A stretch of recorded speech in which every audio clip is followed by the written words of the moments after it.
Boa noite, queridos irmãos e amigos que conosco estão nessa noite, para juntos meditarmos mais uma vez em uma porção da palavra do Senhor. A nossa oração, como de costume, é que Deus possa estar iluminando, abrindo a nossa mente e o nosso coração para que possamos entender a sua palavra e, entendendo a sua palavra, aplicá-la ao nosso viver diário, de forma que ela se torne, assim, poderosa para mudar o nosso comportamento, as nossas ações, as nossas atitudes, a fim de que a nossa vida possa ser uma vida que agrade ao Senhor, que tem nos chamado das trevas para a sua tão maravilhosa luz. Portanto, que Deus possa, assim, nos abençoar nessa noite, nesta pequena meditação que vamos realizar com os irmãos. É do conhecimento geral que o mês de março é reconhecido como o mês da mulher. E entre nós, os batistas, se convencionou que o primeiro domingo de março é um dia comemorado de forma específica à esposa do pastor, o dia da esposa do pastor. E em nome dela, eu quero agradecer àquelas pessoas que, se lembrando dessa data, dessa comemoração, enviaram alguma congratulação, alguma palavra de gratidão, alguma palavra de apreço à sua vida. E também aproveito para parabenizar todas as esposas dos meus colegas de ministério, quer sejam batistas ou não, que de alguma forma militam aí com seus respectivos esposos no ministério da palavra do Senhor, que Deus possa abençoá-las grandemente e que as suas vidas sejam de grande estima, valor e apreciação, para que o ministério possa assim continuar sendo para a glória do Senhor.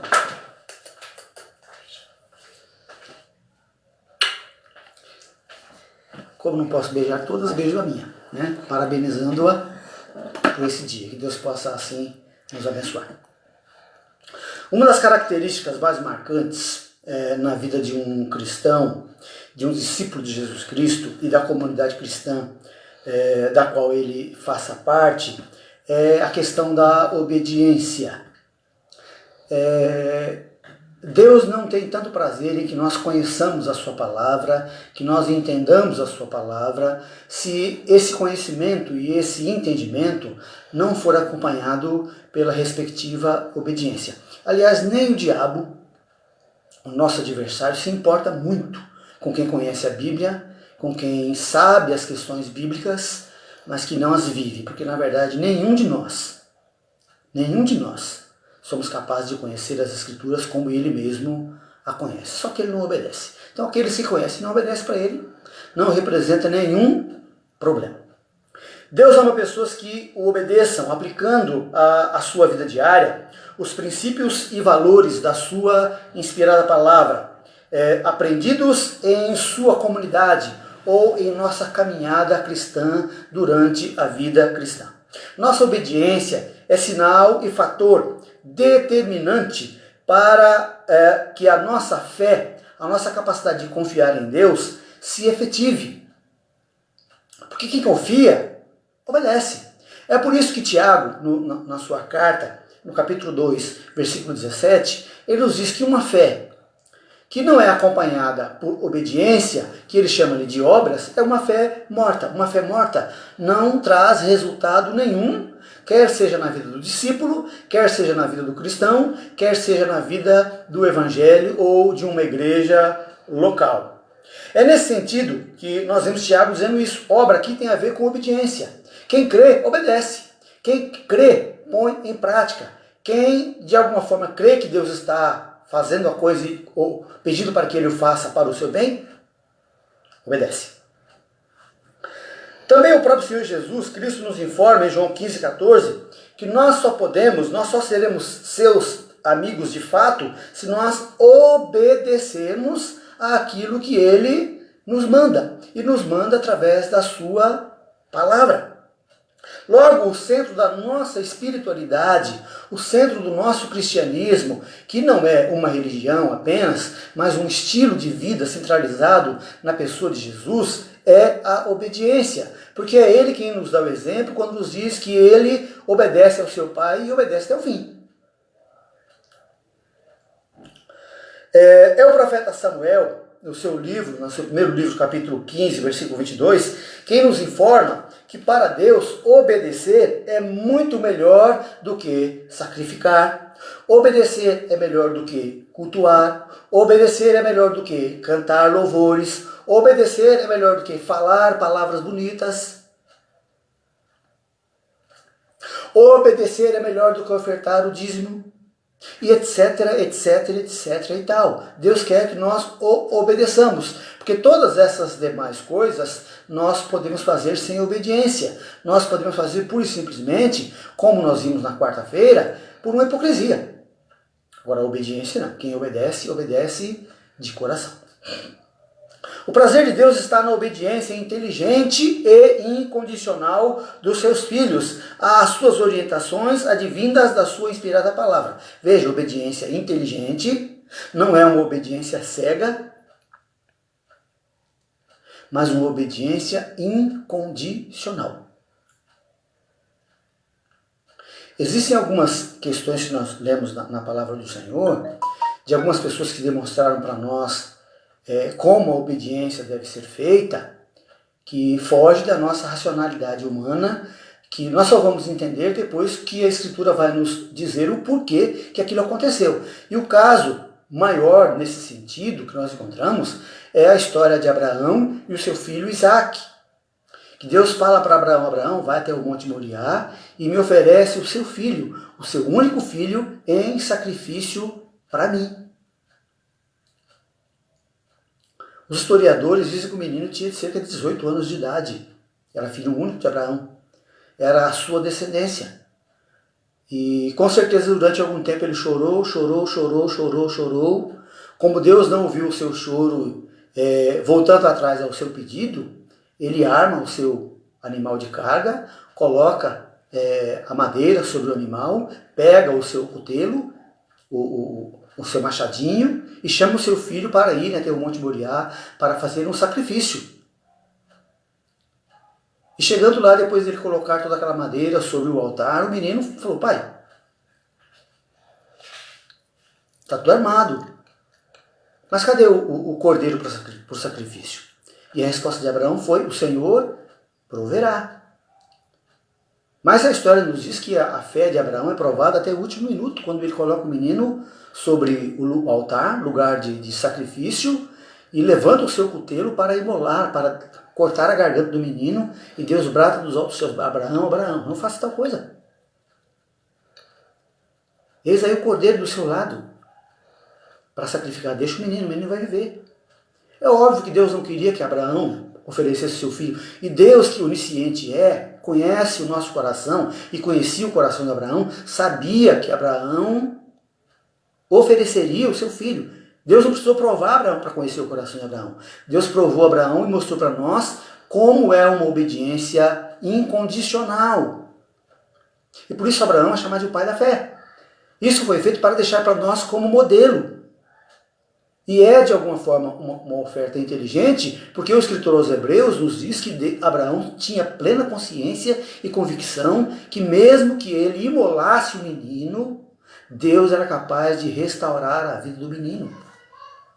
Então era uma fé também inteligente, confiante nas promessas de Deus. E estou pensando nesse tema porque nós estamos também hoje no primeiro domingo do mês de março, e entre os batistas, todo nosso primeiro domingo, nós celebramos a ceia do Senhor, entre o povo batista no mundo afora. Nós temos a ceia do Senhor celebrada nas mais diversas denominações cristãs, mas os batistas determinaram, que todo primeiro domingo nós celebraremos a ceia do Senhor, desde que não haja nenhum impedimento para esse dia, porque não é um dia demarcado fixo, pode ser no segundo, pode ser no terceiro, pode ser no quarto, no quinto se tiver, mas de uma forma sistemática nós geralmente começamos o mês celebrando a ceia do Senhor, um culto diferente, um culto onde nós trabalhamos a recordação do sacrifício que o Senhor Jesus Cristo fez na cruz do Calvário em nosso lugar. Porque Abraão recebeu do Pai o Cordeiro para que não precisasse dar a vida do seu Filho para provar a sua fé. Mas o Deus do céu nos deu o seu Filho e ele não retirou o seu Filho da cruz do Calvário, porque ele deu a sua vida por nós para provar por nós o seu grande amor para com todos os seres humanos. E mesmo que não o façamos nos moldes formais, né?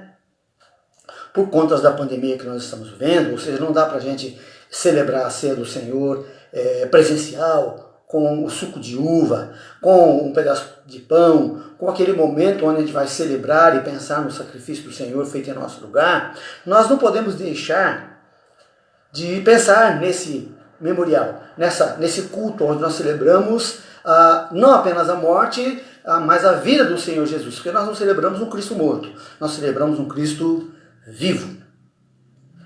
E a pergunta que fica no ar, por conta dessa celebração eclesiástica da igreja cristã é: por que nós o fazemos? Será que é porque de quando em vez nós precisamos fazer uma mudança na nossa programação, para que tenhamos uma programação diferente, para que possamos ter uma questão que chame a atenção do povo? Não. A resposta é não. Muito embora nós, os batistas, temos por praxe, de vez em quando, fazer uma programação diferente. Porque o nosso culto, a nossa celebração cultica dentro de uma igreja batista não é engessada. Ela não está fixa em um programa, em um calendário. Nós podemos mudar algumas coisas. Música, podemos mudar a pregação, podemos mudar o dia, podemos mudar o horário. Porque para nós o que importa é estarmos reunidos na presença do Senhor em família. O demais é coisas que nós chamamos de coadjuvantes, certo? Não é porque nós queremos mudar. Será que é porque nossa denominação determinou essa realização? Também não. Muito embora a nossa denominação nos oriente a respeito dos nossos princípios bíblicos, dando-nos total autoridade e autonomia para seguir aqueles que se encaixam dentro do perfil de cada igreja,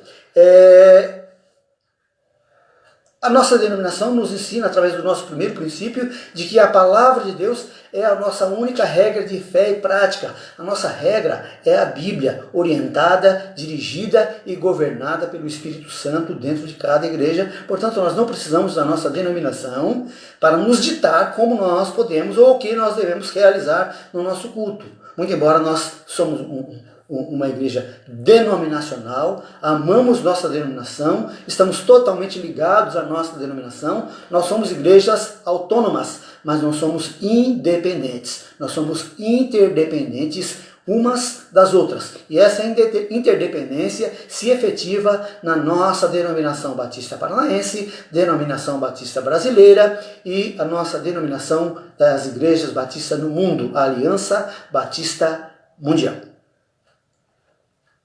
Será que é porque transmite aos participantes alguma graça mística?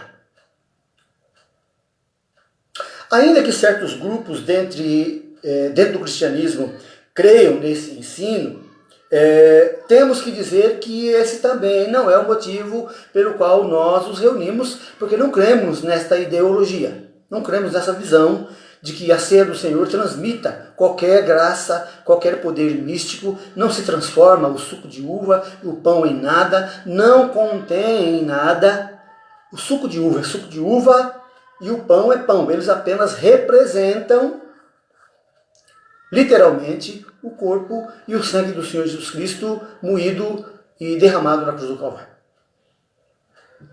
Isso nós o fazemos porque essa é a orientação que nós recebemos da palavra do Senhor. E é nela que nós encontramos a afirmação de que nós devemos celebrar a ceia do Senhor como um memorial. Ou seja, nós celebramos a ceia do Senhor por obediência a uma ordem expressa do próprio Senhor Jesus Cristo, o dono, o Senhor da igreja. Respeitamos aqueles que assim creem, mas nós não cremos em tal prática. Nós celebramos a ceia do Senhor como um memorial recordativo e didático. E assim o fazemos porque esta é a solicitação daquele que é o nosso Senhor, o nosso Salvador e mestre, o dono e Senhor da igreja, o Senhor Jesus Cristo. E para isso nós vamos fazer a leitura do nosso texto nessa noite e meditarmos um pouco em cima desse tema, uma questão de obediência. E o texto que nós vamos ler está na primeira carta do apóstolo Paulo à igreja de Corinto, ou seja, 1 aos Coríntios, capítulo 11, versículos 23, capítulo 11, dos versos 23 ao verso de número 26, que nós lemos assim.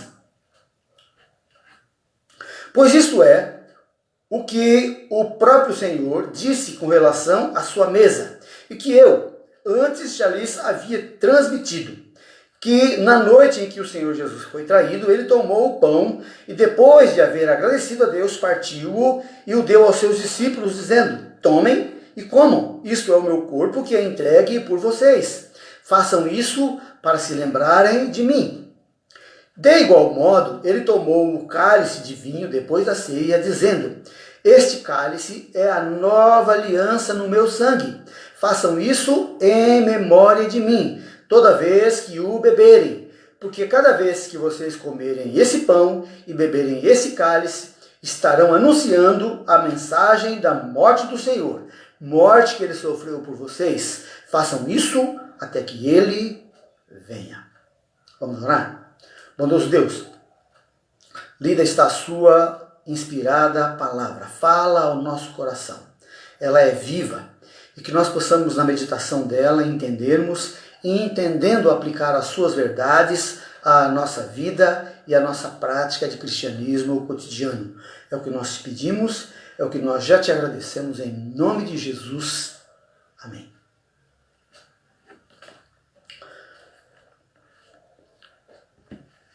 Ainda que nós possuamos alguns outros textos bíblicos que nos falem, principalmente nos evangelhos, da celebração da ceia do Senhor, esse texto eu gosto especialmente dele de forma particular, porque ele é o ensino que nós encontramos daquele que nós reconhecemos como grande organizador da igreja do Novo Testamento, que é o apóstolo Paulo. É ele quem ensina como a ceia deveria ser celebrada dentro do contexto eclesiástico de cada igreja. Então o que nós temos diante de nós no texto que nós lemos é o ensino orientado pelo apóstolo Paulo sob a tutela, sobre a orientação, sobre a inspiração do Espírito Santo de Deus para a nossa prática. Então, ao caminharmos por esse ensino, nós temos a plena segurança de que nós estamos obedecendo à vontade de Deus. E quando assim pensamos nesse texto paulino, a instrução, a solicitação, a ordem nos é dada pelo próprio Senhor Jesus, que nos diz o apóstolo Paulo. Foi ele que ordenou. Foi ele quem disse fazer assim. Foi ele quem nos disse façam dessa forma. No texto nós vemos aí quando eles fazem isso. O Senhor Jesus nos ordena e daí nós o reconhecemos junto com o batismo bíblico, a ceia do Senhor, como as duas ordenanças para a sua igreja na terra. Ceia, batismo. Ou de forma correta, o batismo primeiro, depois a ceia. Porque aqueles que devem participar da ceia do Senhor são aqueles que são inseridos dentro do contexto eclesiástico da igreja através do batismo. Porque para nós, os batistas, a porta de entrada para uma igreja local é através do batismo. Sendo que depois do batismo nós podemos até transferirmos de uma igreja para outra, sendo que já fomos batizados e nessa outra igreja passamos por transferência. Mas a porta de entrada para uma igreja batista é sempre o batismo, porque essa é a ordenança do Senhor Jesus Cristo. E a segunda ordenança é que aqueles que foram batizados, aqueles que fazem parte de uma comunidade cristã evangélica, devem participar da celebração da ceia do Senhor. Não podemos esquecer que ele, como já disse, é Senhor e dono da igreja, Pois foi ele quem a comprou, de acordo com o próprio apóstolo Paulo, no livro que ele escreve aos Apóstolos, capítulo 20, versículo 28, o apóstolo Paulo diz que ele comprou a igreja com o seu próprio sangue. Então a igreja é dele. E em Mateus, capítulo 16, antes da igreja ser fundada, porque a igreja foi fundada nele, que é a rocha, ele fala aos seus apóstolos que ele edificaria a igreja dele. Eu edificarei a minha igreja. A igreja é do Senhor Jesus. A igreja não é sem dono, ela tem um dono, mas não são os pastores locais. O dono é o Senhor Jesus Cristo.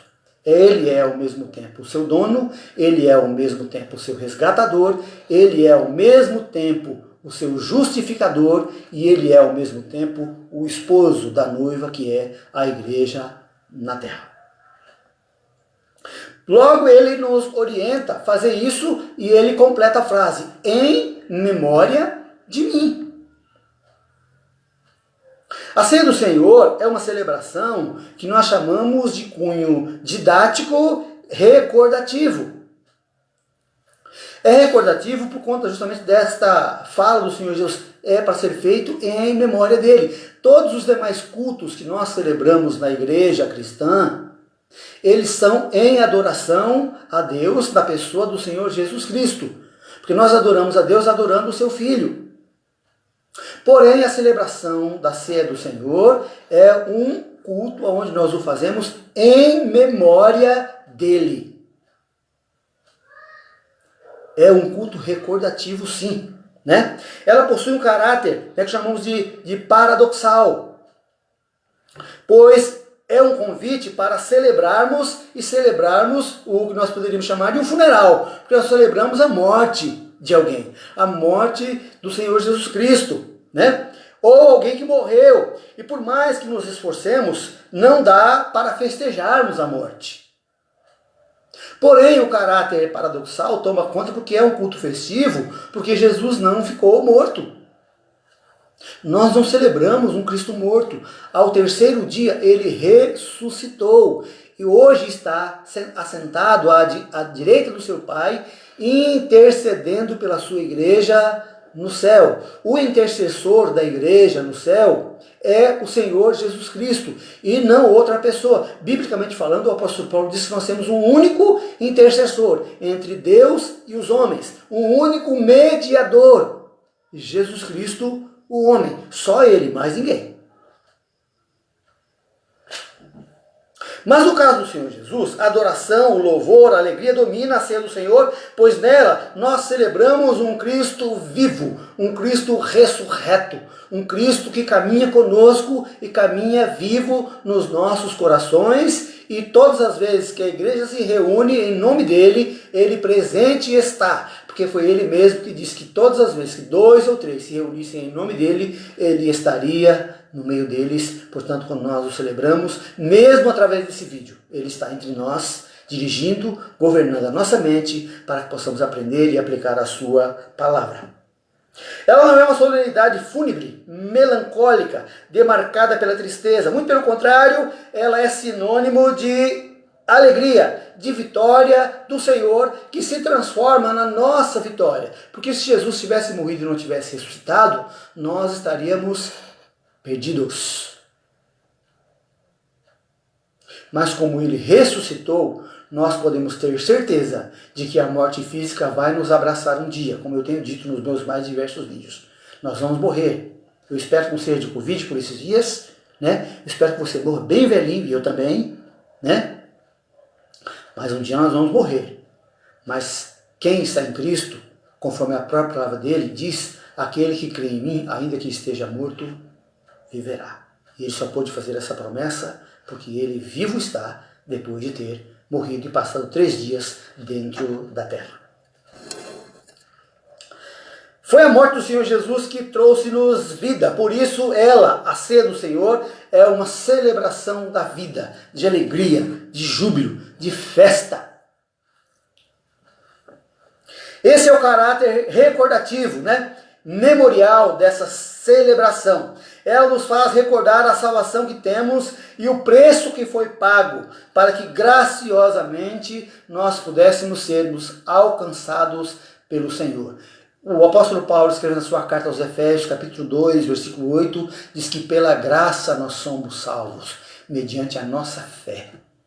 Não existe nada que eu e você possamos fazer para alcançarmos o favor, a graça de Deus, a não ser crer.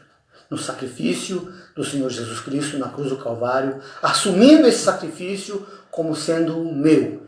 E imediatamente, essa minha fé me transporta para a graça de Deus, fazendo com que eu me torne um homem, uma mulher, renovado, crente, para que as minhas convicções me levem a ter a certeza de que estou salvo na pessoa e na obra do Senhor Jesus Cristo. Não é que estaremos, nós estamos. Se alguém está em Cristo, nova criatura é.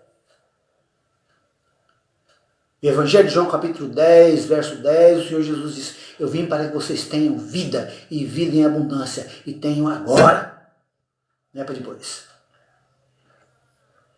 E o caráter didático que nós encontramos, porque, como dissemos, ela tem um caráter recordativo, porém possui também um caráter didático, né?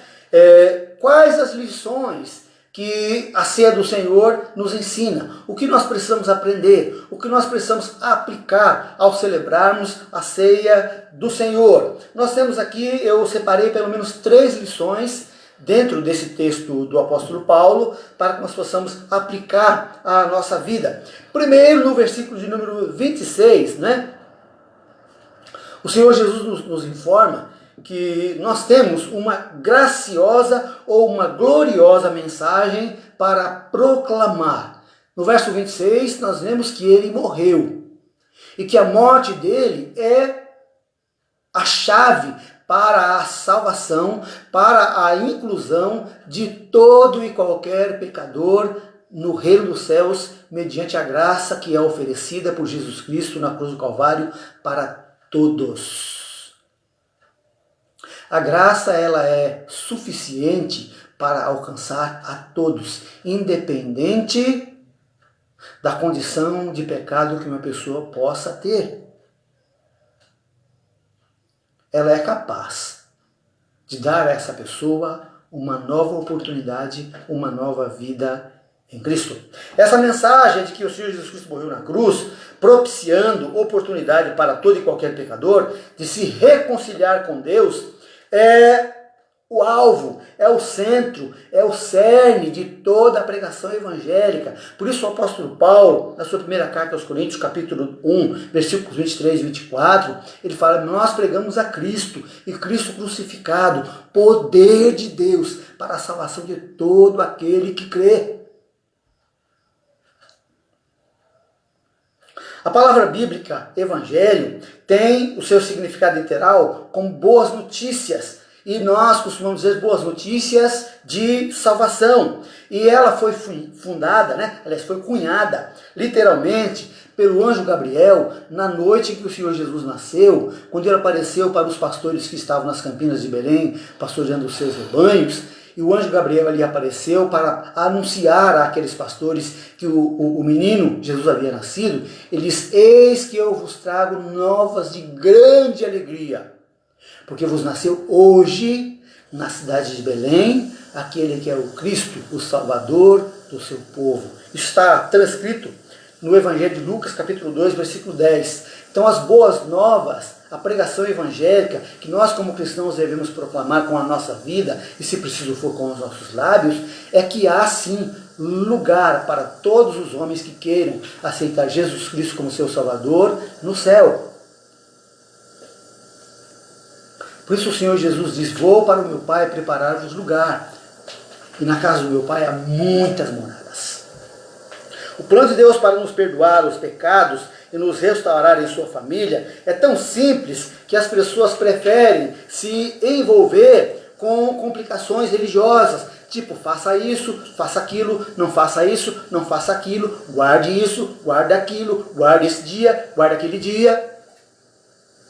Mas as Escrituras não nos dizem isso.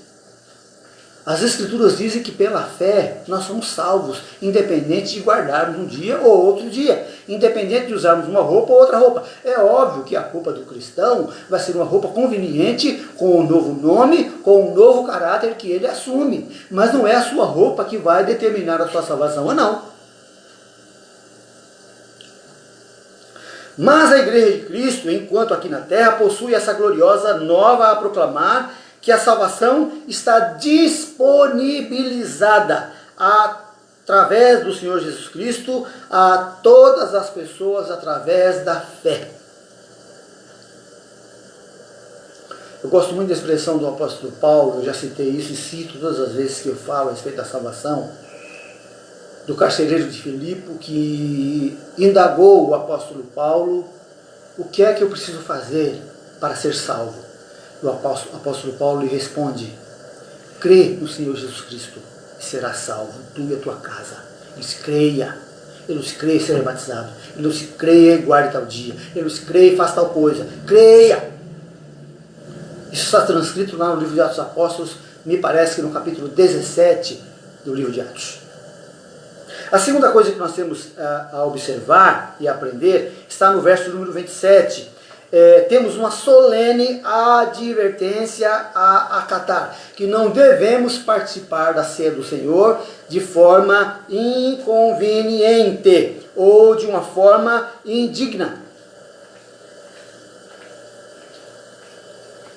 Não podemos participar dessa celebração, muito embora ela seja simples, muito embora ela seja uma celebração que não traga nenhuma efetivação de graça, nenhum poder. Nós não devemos participar da celebração do Senhor de uma forma indigna. Que forma indigna é essa?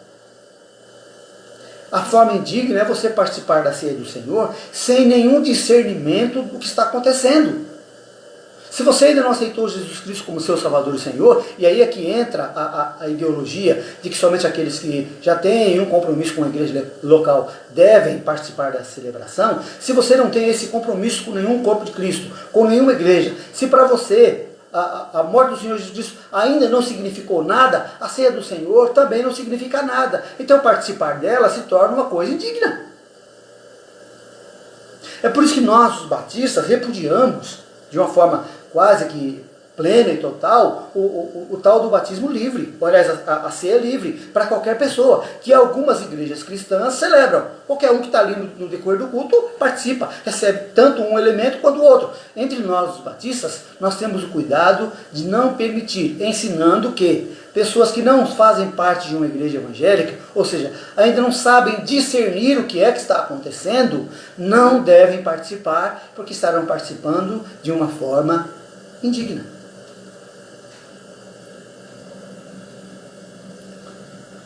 Porém, mesmo uma pessoa convertida, deve reconhecer que nenhum de nós participa desse memorial, dessa celebração, de forma digna. Nenhum de nós é digno. Mais uma vez, nós entramos na presença de Deus e nós participamos dessa celebração que Ele mesmo instituiu, porque Ele, em graça, nos oferece a oportunidade de celebrarmos juntos a nossa vitória. Então nós participamos porque Ele nos tornou pessoas capacitadas. A graça dele é que nos capacita. Então nós temos a plena consciência de que nenhuma dignidade repousa sobre nós. Não temos nada em nós mesmos que nos faça merecedor dessa celebração, porque nada em nós mesmos nos torna merecedor da graça da salvação que Ele nos oferece em Cristo Jesus. E esse tópico nos leva para o terceiro ponto, que está no verso de número 28, que nós temos uma clara ordem a obedecer. Mesmo o cristão, membro de uma igreja local, batizado, que é membro de uma igreja, que já está participando ali já há algum tempo, o texto bíblico, o apóstolo Paulo diz que nós devemos fazer uma autoanálise do nosso coração, à luz da palavra de Deus e da orientação de Deus, e em consequência desse autoexame, confessarmos imediatamente os nossos pecados, abandoná-los ali e assim estarmos prontos para participarmos dessa celebração.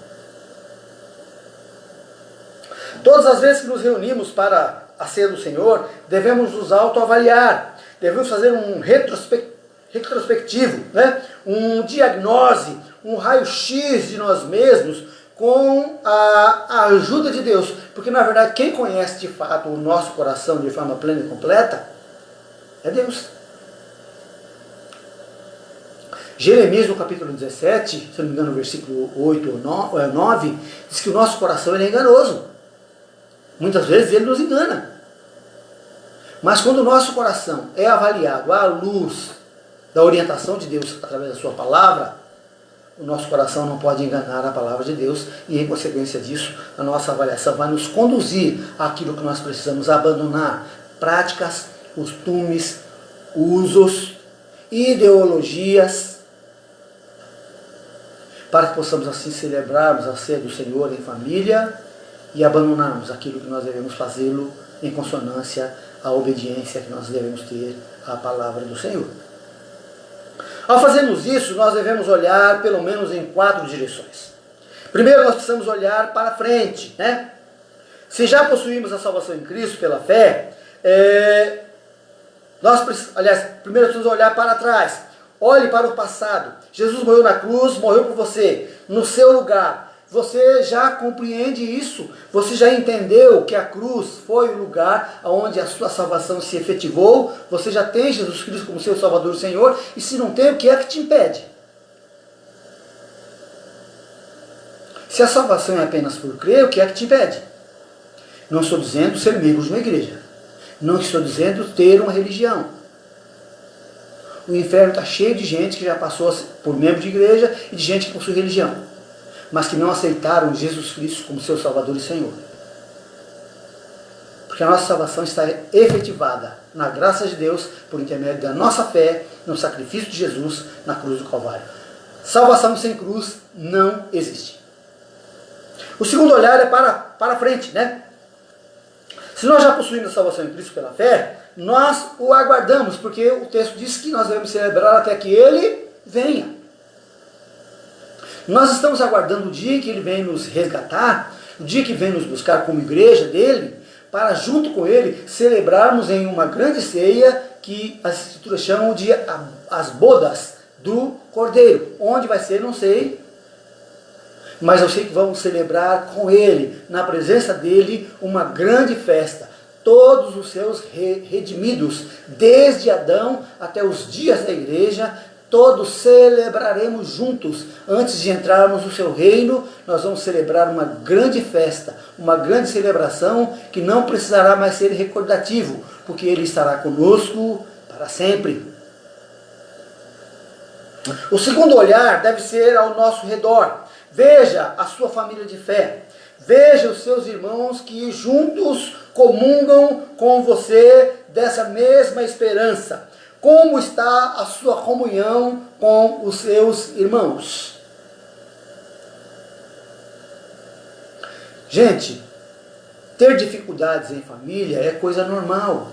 Isso acontece na nossa família de sangue. De vez em quando o irmão fica bicudo com o outro, de vez um irmão fica chateado com o outro, de vez em quando um irmão fica de mal do outro, de vez um irmão fala mal do outro. Mas essa prática não pode se tornar uma coisa para sempre. Dentro da igreja nós temos alguma dificuldade com alguns dos nossos irmãos, pode até acontecer, mas isso não pode se perpetuar. Eu não posso celebrar a ceia do Senhor com bronca, com raiva, magoado com o meu irmão.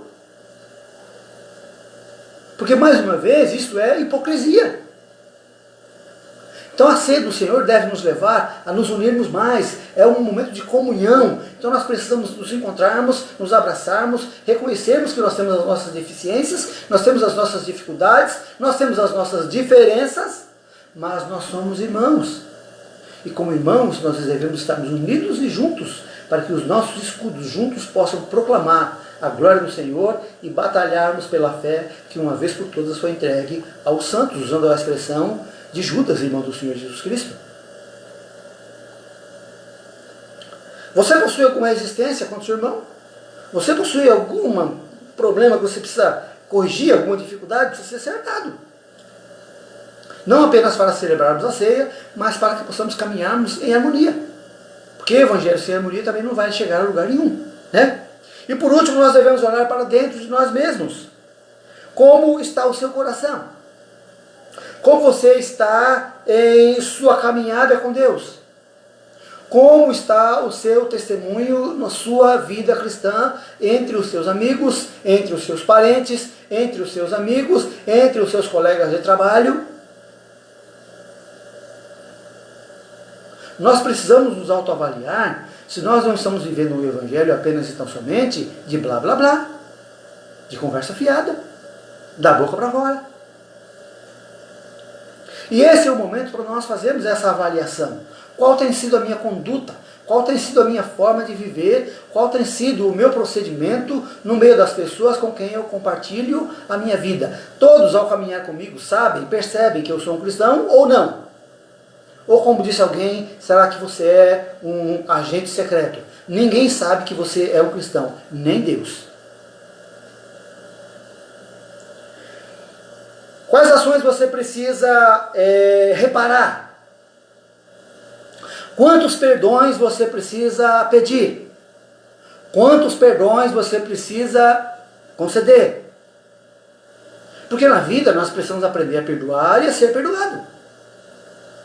Porque constantemente nós temos uma situação complexa aqui e ali, que nós precisamos aprender a pedir perdão, para nos acertar e perdoar aqueles que nos pedem perdão. Ou mesmo que não nos pedirem perdão, temos que perdoar. Porque o perdão não é bom para quem recebe, o perdão é bom para quem dá. O perdão você não tira o peso das costas de quem te ofendeu, tira o peso das suas costas. Então tem que dar, oferece, perdoa. Veja, somos convidados para nos autoexaminar, não é para examinarmos os outros. Enxergar um pedacinho de alface no dente do outro é muito simples. O problema é que você não está conseguindo enxergar o pé todo que está na sua boca. Porque é muito fácil ver o que acontece com os outros. Então a instrução bíblica é para nos autoexaminar. O problema com Deus é meu. O problema do meu irmão com Deus é dele com Deus. Se autoavalie. E quando fazer essa autoavaliação, pense no que você precisa acertar, no que você precisa se corrigir diante de Deus, diante de você mesmo, diante dos seus irmãos, para que assim nós possamos participarmos dessa celebração, se estivéssemos fazendo-a de forma física, para agradar ao Senhor, porque é assim que Ele nos orienta. E se nós somos filhos e discípulos obedientes, nós devemos ter prazer em obedecê-lo, porque Deus tem prazer em pessoas que obedeçam aquilo que Ele pede de cada um de nós. Então deixemos de nos lembrarmos dessas coisas e caminhemos durante essa semana pensando nessas questões, para que possamos assim termos o Senhor na nossa mente, na nossa memória, em memória dEle, daquilo que Ele fez por nós, aquilo que nós precisamos fazer diante dEle para caminharmos com as pessoas, demonstrando que de fato na prática nós somos irmãos dEle, filhos do seu Pai, e que assim nós temos vários irmãos com quem nós compartilhamos a nossa vida e amigos com quem nós queremos compartilhar a vida que nós temos de Deus para essas pessoas, para que elas também possam ser alcançadas pela mesma graça que nos alcançou. Essa é a nossa oração. Façamos assim, vivamos assim, em nome de Jesus. Amém? Vamos orar mais uma vez? Bondoso Deus, mais uma vez elevamos nosso pensamento ao Senhor. Mais uma vez a nossa oração é de gratidão, porque o Senhor abre todo o espaço para que nós entremos na sua presença e abramos na sua presença o nosso coração, sem precisarmos nos preocupar com o juízo dos outros, sem nos preocuparmos com a fala dos outros, sem nos preocuparmos com as intenções dos outros, porque o Senhor quer tratar com cada um de nós. O Senhor tem prazer em se relacionar conosco de forma individual. E dessa forma individual o Senhor quer tratar conosco. E nesta noite, quando nós pensamos na sua palavra, em obediência a ela, nós queremos comparecer diante da sua presença, confessar os nossos pecados, confessar as nossas falhas e dizer que nós de fato somos homens e mulheres e as nossas falhas muitas vezes entristecem o seu coração, mas nós queremos confessá-las e confessando-as, deixando no seu altar, todos juntos celebrarmos a presença do Senhor conosco como o Cristo vivo que vive e habita no nosso coração. Abençoa cada um dos meus irmãos que nessa noite ouviram essa palavra e que nós possamos fazermos este autoanálise, este autoexame e assim comparecermos à sua presença com o rosto transparente e tranquilo, por termos depositado no seu altar todas as nossas falhas e os nossos pecados. Ó Deus, toma nas tuas mãos a vida dos nossos queridos amigos que conosco estão nessa noite. Aqueles que porventura ainda não decidiram-se por Jesus Cristo por intermédio da sua fé. Ó Deus, tenha misericórdia, que o seu poder possa confortar os seus corações, que haja convencimento, que o seu Espírito convença as pessoas de que basta, pela fé, aceitarmos Jesus Cristo como nosso Senhor e Salvador, para que a nossa salvação possa ser assegurada na sua pessoa para sempre. Toma-nos as tuas mãos, dá um dia abençoado, um restante de noite abençoado na sua presença. Ó Deus, abençoa aqueles que porventura possam estar enfermos, na vida daqueles que estão nos ouvindo, ou daqueles que fazem parte aqui do nosso município, acamados, adoentados, inclusive por essa enfermidade do Covid-19. Tem misericórdia, abençoa cada um daqueles que estão no leito, dá recuperação, dá esperança ao coração daqueles que estão em casa, pedindo e clamando pela sua intervenção. Dá-nos, ó Deus, uma noite abençoada na sua presença, é o que nós te pedimos e te agradecemos em nome de Jesus. Amém. Nós continuamos fazendo nossa propaganda para que você, ao assistir esse vídeo, quer seja ao vivo ou através da internet, no YouTube, através do nosso canal Igreja Batista Graciense, você possa fazer uma avaliação. E avaliando que os estudos têm sido bons para você, dá o seu joinha. E se for da sua vontade, compartilha com outras pessoas, manda alguma pergunta para que possamos estarmos aí dentro das nossas possibilidades, respondendo de acordo com a palavra de Deus, aquilo que nós entendemos de melhor. Que a graça do Senhor possa ser conosco. Amém.